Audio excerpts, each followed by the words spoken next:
Ya, Assalamualaikum warahmatullahi wabarakatuh. Perkenalkan, nama saya Aldi Agustiansyah, perwakilan dari kelompok 1 yang beranggotakan ya, Ferdi, Gilang, dan Rika.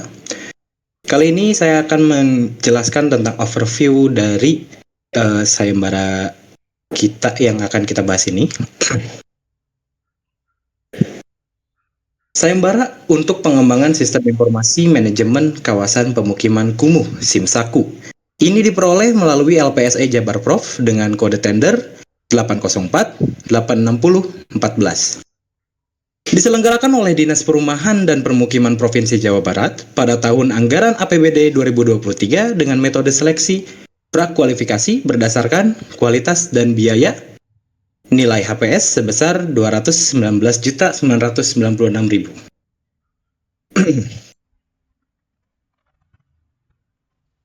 Sistem Informasi Manajemen Kawasan Permukiman Kumuh atau kita singkat sebagai SIMSAKU adalah aplikasi web yang mendukung pemerintah daerah di Provinsi Jawa Barat dalam mengelola, memantau, dan merencanakan penataan kawasan kumuh.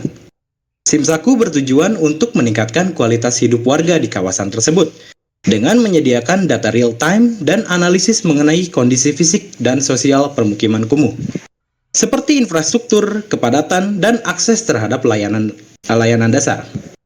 Dengan data yang akurat, SIMSAKU membantu pemerintah menentukan prioritas dalam perencanaan, penataan, dan memudahkan kolaborasi dengan berbagai instansi dan organisasi.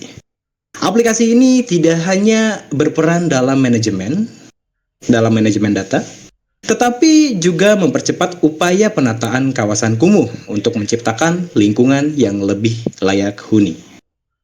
Sekian sedikit overview dari saya, selanjutnya akan dijelaskan oleh rekan-rekan saya. Baik, lalu untuk tujuan proyek ini, yang pertama itu meningkatkan efisiensi dan juga efektivitas pada pengelolaan kawasan pemukiman kumuh melalui sistem yang terintegrasi. Lalu menyediakan data dan informasi yang akurat serta real time tentang kondisi dan kawasan permukiman kumuh. Yang ketiga, membantu pemerintah dalam merencanakan program-program perbaikan serta penataan kawasan yang kumuh berdasarkan data yang tersedia. Lalu meningkatkan transparansi, akuntabilitas dalam pengelolaan kawasan kumuh. Dan yang terakhir, menyediakan forum bagi warga-warga yang tinggal di sekitar kawasan kumuh untuk melaporkan keluhan dan juga kendala yang terjadi secara real time. Kemudian fitur yang diperlukan dalam sistem itu yang pertama, pemetaan kawasan permukiman kumuh yang terdiri dari menyediakan peta digital terkait kawasan kumuh yang dapat diakses dan dimutakhirkan secara berkala. Dan yang kedua, menampilkan data per wilayah seperti jumlah rumah, kondisi jalan, akses ke fasilitas umum, dan lain-lain. Yang kedua, terdapat fitur data dan statistik, di mana pengumpulan data tentang jumlah penduduk, kondisi fisik bangunan, tingkat kemiskinan, akses sanitasi, dan infrastruktur dasar lain. Lalu analisis data untuk menghasilkan laporan tentang kawasan kumuh. Yang ketiga, manajemen program perbaikan, di mana fitur ini menyediakan modul untuk merencanakan, mengelola, dan memantau program-program perbaikan kawasan kumuh, serta penjadwalan kegiatan perbaikan dan pengalokasian sumber daya. Fitur yang keempat adalah integrasi dengan data pemerintah. Sistem harus dapat berintegrasi dengan data pemerintah lainnya, misal data kependudukan dan juga data anggaran, yang bertujuan untuk memperoleh gambaran menyeluruh. Fitur kelima yaitu pelaporan dan juga dashboard. Dashboard menyediakan visualisasi data dan laporan terkini mengenai status perbaikan kawasan kumuh. Lalu menyediakan visualisasi untuk data laporan keluhan masyarakat terkait kondisi kawasan kumuh. Lalu laporan berbasis grafik dan analisis untuk kebutuhan yang lebih baik. Yang keenam, manajemen stakeholder, yaitu menyediakan platform untuk komunikasi antar pemerintah, LSM, dan masyarakat dalam rangka pengelolaan dan perbaikan kawasan kumuh. Lalu masalah yang dapat diselesaikan adalah yang pertama, keterbatasan akses data, di mana menyediakan data yang terintegrasi, real time, dan mudah diakses oleh semua pihak terkait. Yang kedua, keterlambatan implementasi program. Dengan data yang lebih akurat, program penataan dan perbaikan kawasan kumuh dapat direncanakan dengan lebih cepat dan tepat sasaran. Yang ketiga, pengelolaan yang tidak efisien. Sistem ini membantu pemerintah daerah dalam merencanakan, memonitor, dan juga mengalokasikan sumber daya secara efisien. Yang keempat, kurangnya transparansi. Dengan dashboard dan laporan yang jelas, sistem ini meningkatkan transparansi dalam pengelolaan kawasan kumuh. Lalu masalah yang terakhir yaitu komunikasi dua arah terjalin. Dengan adanya forum keluhan masyarakat, sistem ini diharapkan dapat menjadi jembatan untuk pemerintah mengetahui kondisi terkini dan kawasan kumuh. Work breakdown struktur atau WBS pada aplikasi SimSaku ini terdapat 7 poin tugas. Yang pertama adalah analisa kebutuhan, yaitu perancangan awal proyek yang didurasikan selama 2 minggu. Pada analisa kebutuhan terdapat 3 tugas. Yang pertama adalah pengumpulan kebutuhan pengguna, yaitu survei dan wawancara kebutuhan. Dokumentasi kebutuhan, yaitu dokumentasi hasil survei. Yang ketiga adalah identifikasi stakeholder, yaitu menyusun kriteria kebutuhan stakeholder. Pada poin pengumpulan kebutuhan pengguna terdapat 3 tugas, yaitu wawancara, yaitu melakukan wawancara dengan stakeholder. Yang kedua adalah distribusi survei, yaitu mengedarkan dan mengumpulkan survei. Yang ketiga adalah analisis hasil, yaitu mengolah data untuk memahami kebutuhan. Kemudian poin kedua dari tugas WBS sendiri adalah perencanaan proyek, yaitu dokumentasi perencanaan proyek yang didurasikan selama 3 minggu. Pada perencanaan proyek terdapat 4 tugas. Yang pertama adalah perencanaan lingkup proyek, yaitu definisi tujuan, identifikasi deliverables, dan penentuan batasan.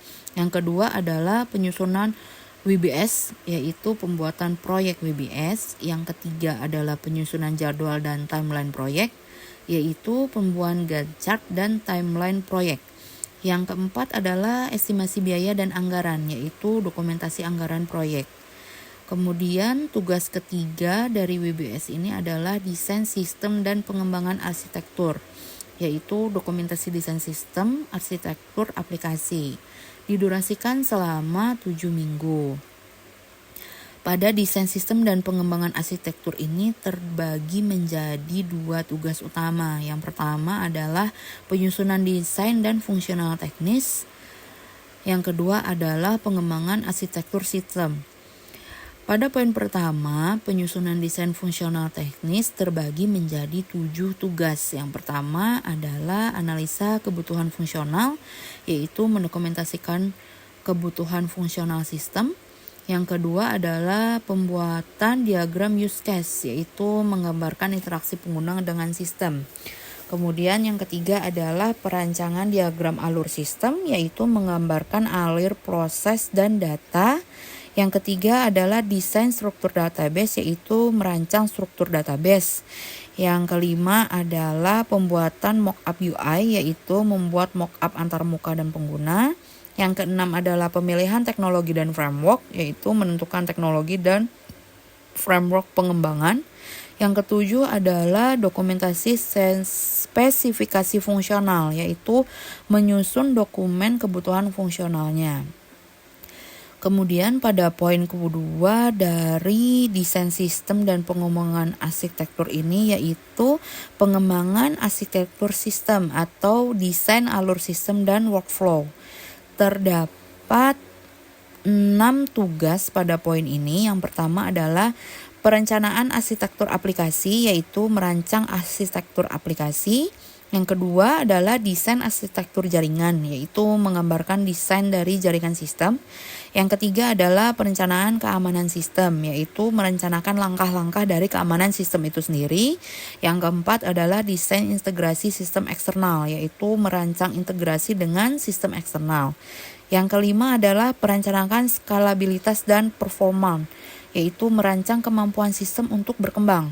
Kemudian dokumentasi arsitektur sistem, yaitu menyusun dokumentasi arsitektur sistem. Poin keempat dari WBS adalah pengembangan sistem, yaitu pengembangan dari sistem SIMSAKU yang telah diimplementasikan, didurasikan selama 9 minggu. Pada pengembangan sistem dibagi menjadi 2 poin utama. Yang pertama adalah pengembangan front-end atau UI/UX dan pengembangan back-end. Pada pengembangan front-end sendiri terdapat 6 tugas, yaitu mendesain antarmuka dashboard, yaitu yang kedua adalah pemetaan kawasan atau pengembangan peta interaktif untuk kawasan kumuh. Yang ketiga adalah model data dan statistik, yaitu membuat tampilan statistik untuk data penduduk. Yang keempat adalah manajemen program perbaikan, yaitu mengembangkan halaman untuk program perbaikan. Yang kelima adalah dashboard dan pelaporan grafik, yaitu menyusun visualisasi data laporan dalam grafik. Yang keenam adalah manajemen stakeholder, yaitu membuat halaman komunikasi antara stakeholder. Kemudian pada poin pengembangan back-end terdapat 7 tugas utama. Yang pertama adalah pemetaan kawasan back-end.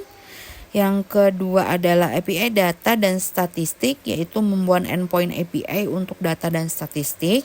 Yang ketiga adalah manajemen proyek perbaikan, yaitu logic back-end untuk manajemen program perbaikan. Kemudian implementasi database back-end, yaitu mengimplementasikan struktur database, membuat relasi antar database, dan memastikan integrasi data untuk mendukung fungsionalitas.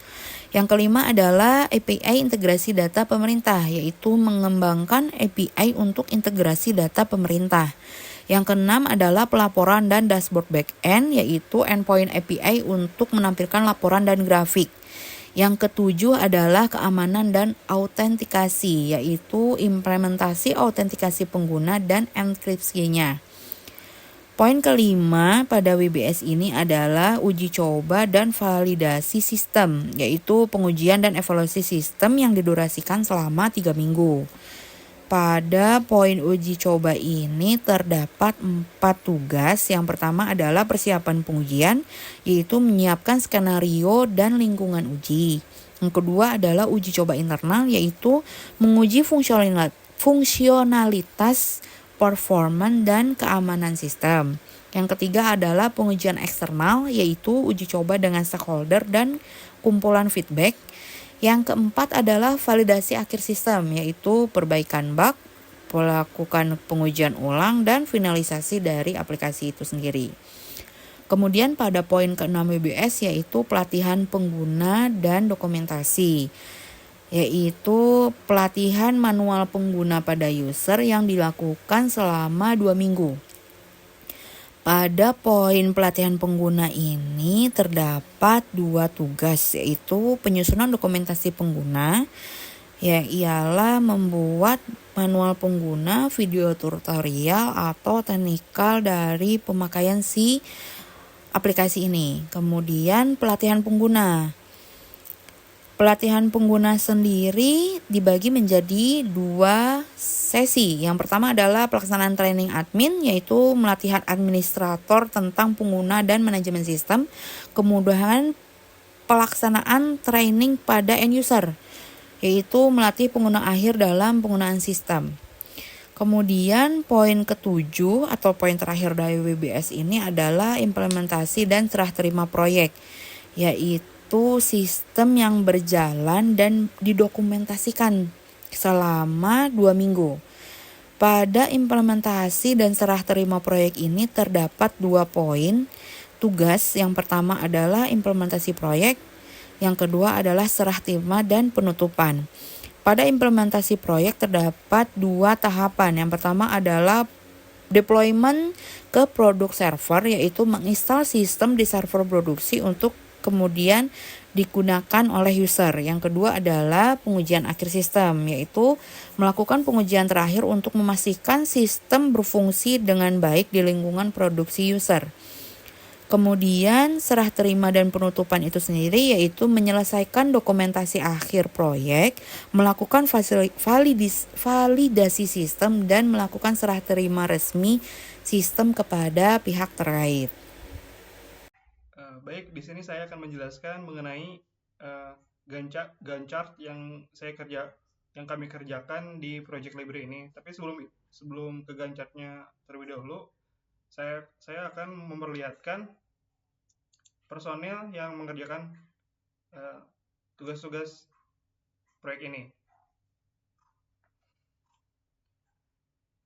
Yang pertama itu Project Manager oleh Rika, kedua itu Sistem Analis oleh Aditya, yang ketiga itu Technical Writer oleh Rika, yang keempat itu UI UX Designer oleh Aldi, yang kelima itu Backend Developer oleh Ferdi, yang keenam itu Frontend Developer oleh Gilang, dan yang terakhir yaitu QA oleh Aditya. Selanjutnya, mulai ke Gantt chart-nya.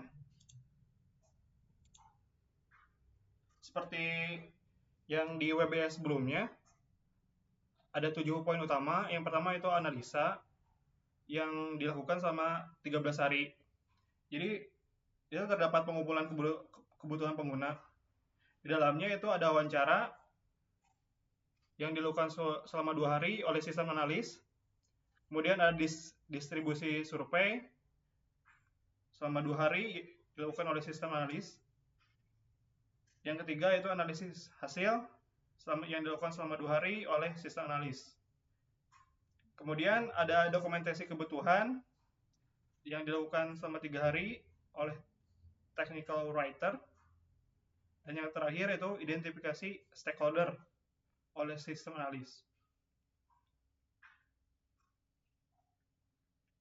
Selanjutnya itu perencanaan proyek yang dilakukan selama 20 hari. Yang pertama itu perencanaan lingkungan proyek yang dilakukan oleh project manager serta dibantu oleh sistem analis. Selanjutnya itu penyusunan WBS-nya yang dilakukan selama 3 hari oleh project manager. Kemudian penyusunan jadwal proyek dan timeline selama 7 hari oleh project manager. Dan terakhir itu estimasi biaya penyusunan anggaran selama 3 hari oleh project manager. Poin ketiga itu desain sistem pengembangan yang dilakukan selama 37 hari, yang di dalamnya itu ada penyusunan desain fungsional dan pengembangan arsitektur sistem.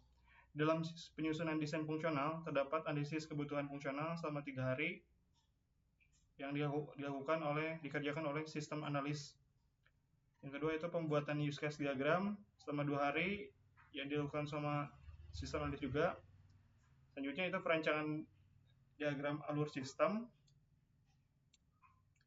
yang dilakukan oleh sistem analis. Selanjutnya desain struktur database yang dikerjakan juga oleh sistem analis selama 4 hari. Kemudian ada pembuatan mockup UI dikerjakan UI UX designer selama 14 hari.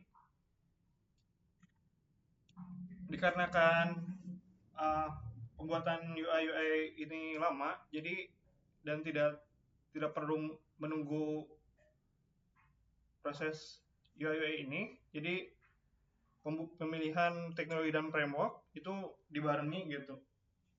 Tidak perlu menunggu UI UX selesai. Selama 2 hari oleh backend developer dan frontend developer. Kemudian ada dokumentasi spesifik fungsional yang dikerjakan oleh sistem analis dan technical writer. Selanjutnya ada pengembangan arsitektur sistem yang dilakukan selama 21 hari, yang di dalamnya itu perancangan arsitektur aplikasi oleh backend developer dan sistem analis. Kemudian ada desain arsitektur jaringan yang dikerjakan oleh backend developer. Kemudian ada perencanaan keamanan sistem dikerjakan oleh backend developer.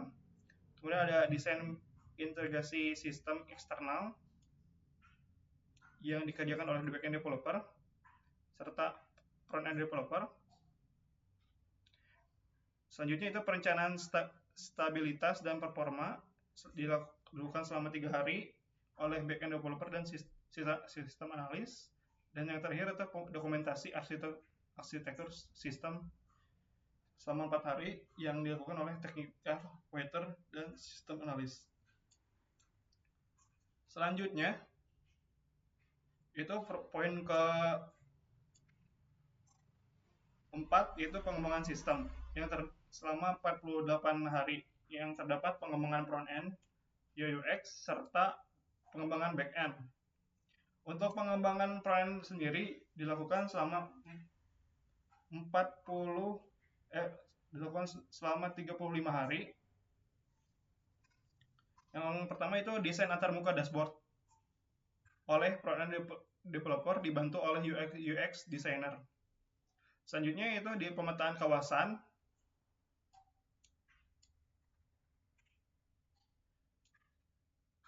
Pemetaan kawasan oleh front-end developer dan dibantu oleh UI/UX designer. Selanjutnya itu mode data dan statistik yang juga dikerjakan oleh front-end developer dibantu UI/UX designer. Selanjutnya manajemen program perbaikan selama 7 hari oleh front-end developer dan UI/UX designer. Selanjutnya ada dashboard pelaporan dan grafik dikerjakan selama 4 hari oleh front-end dan dibantu oleh UI/UX designer. Dan terakhir itu manajemen stakeholder selama 7 hari dikerjakan oleh front-end developer dan dibantu oleh UI/UX designer. Setelah front-end, selanjutnya itu pengembangan back-end. Untuk pengerjaan back-end itu sendiri, yaitu menunggu dia nggak menunggu front-end semuanya beres dulu, tapi menunggu dari tugas front-end yang pertama selesai. Jadi dia melakukan tugas setelah desain antarmuka dashboard pada saat pengerjaannya, yaitu yang pertama itu pemetaan kawasan back-end. Yaitu dia ngerjainnya 5 hari dan dikerjakan oleh back-end developer. Selanjutnya ada API data dan statistik dikerjakan selama 5 hari, itu back-end developer. Kemudian ada manajemen program perbaikan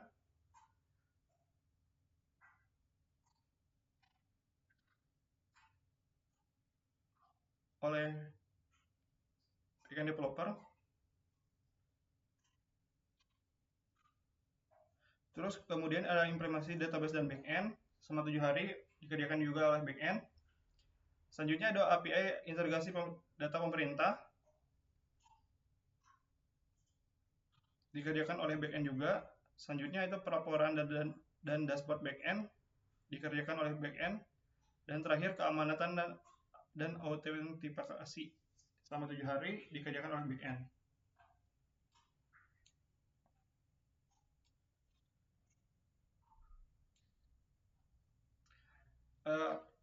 Poin kelima yaitu uji coba dan validasi sistem.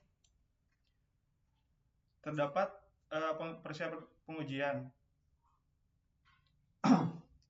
Untuk uji coba dan validasi sistem dilakukan selama 19 hari.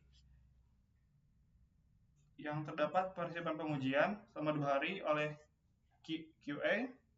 Kemudian uji coba internal selama 5 hari oleh QA juga. Kemudian ada pengujian eksternal selama 5 hari oleh project manager. Setelah itu ada validasi akhir sistem selama 7 hari oleh QA. Setelah itu poin kelima. Setelah uji coba dan validasi, poin kelimanya itu pelatihan pengguna dan dokumentasi. Yang pertama itu penyusunan dokumentasi pengguna selama 7 hari dikerjakan oleh technical writer. Kemudian ada pelatihan pengguna selama 7 hari. Yang terdapat pelaksanaan training admin selama 3 hari. Dan yang bertanggung jawab yaitu sistem analis. Terus pelaksanaan training end user selama 4 hari dan dikerjakan oleh project manager. Dan poin terakhir yaitu implementasi dan serah terima project. Untuk implementasi ini dilakukan selama 12 hari yang terdapat implementasi proyeknya yang terdiri dari deployment ke production ke server selama 2 hari oleh backend developer. Kemudian ada pengujian akhir sistem selama 3 hari oleh QA, dan terakhir atau serah terima proyek atau penutupan oleh project manager. Iya, untuk RAB biaya langsung personilnya, yang pertama adalah project manager atau technical writer, yang dipegang oleh Ibu Rika, bertanggung jawab dalam pengelolaan proyek serta dokumentasi teknis dengan total biaya selama 3 bulan sebesar 45 juta rupiah. Kemudian yang kedua ada sistem analis yang dirangkap dengan QA, ditugaskan kepada Bapak Aditya yang berfokus pada analisis sistem dan pengujian kualitas sistem. Direncanakan bekerja selama 2 bulan dengan total biaya 16 juta rupiah. Yang ketiga ada backend developer di bawah tanggung jawab Ferdi yang akan mengembangkan dan memelihara si server aplikasi dengan estimasi 5 bulan kerja. Biaya yang dialokasikan adalah 32.700.000 rupiah.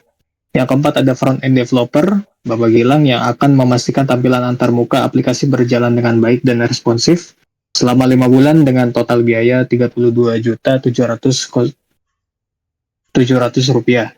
Yang kelima ada UI/UX designer yang diemban oleh Bapak Ali, bertugas memastikan desain yang optimal dan untuk pengalaman pengguna dengan alokasi dana selama 2 bulan sebesar 14 juta rupiah. Total biaya langsung untuk personil dalam proyek ini mencapai 140 juta 400.000 rupiah. Kemudian untuk biaya non personil, yang pertama ada sewa komputer development untuk 6 unit selama 5 bulan dengan biaya sebesar 9 juta rupiah. Kedua, lisensi software development total 10 juta rupiah. Yang ketiga ada alat tulis kantor, dianggarkan untuk 6 paket dengan total biaya 2.198.364 rupiah. Yang keempat testing dan quality assurance ya sebesar 10.598 rupiah. Yang kelima ada transport lokal team yang terdiri dari 6 orang selama 5 bulan dengan biaya 6 juta rupiah. Yang keenam ada dokumentasi proyek dengan anggaran 300.000 rupiah. Yang ketujuh koneksi internet selama 6 bulan dengan biaya 6 juta rupiah. Yang kedelapan cloud server dan domain untuk hosting aplikasi selama 1 tahun dengan biaya 5 juta rupiah. Yang kesembilan ada jaminan pelaksanaan sebesar 3 juta rupiah. Seterusnya pelatihan pengguna untuk memastikan pengguna memahami sistem dengan biaya 3 juta rupiah. Dan yang terakhir technical support selama 3 bulan untuk dukungan teknis dengan biaya 3 juta rupiah. Total keseluruhan biaya langsung non personil sekitar 59.556.364 rupiah. Dan untuk rekapitulasi anggaran untuk biaya langsung personil dan biaya langsung non personil yaitu 59.596.364 rupiah, ditotalkan menjadi 100.098.198 dengan biaya PPN sebesar 10%. Jadi total anggarannya itu ada di sekitaran 219.996 juta rupiah. Ya, sekian dari saya untuk penyampaian RAB-nya. Terima kasih. Baik, sekian presentasi kami tentang Sistem Informasi Manajemen Kawasan Pemukiman Kumuh atau SIMSAKU. Jika ada salah kata atau ada kata yang kurang dimengerti, mohon dimaafkan. Sekian, terima kasih. Wassalamualaikum warahmatullahi wabarakatuh.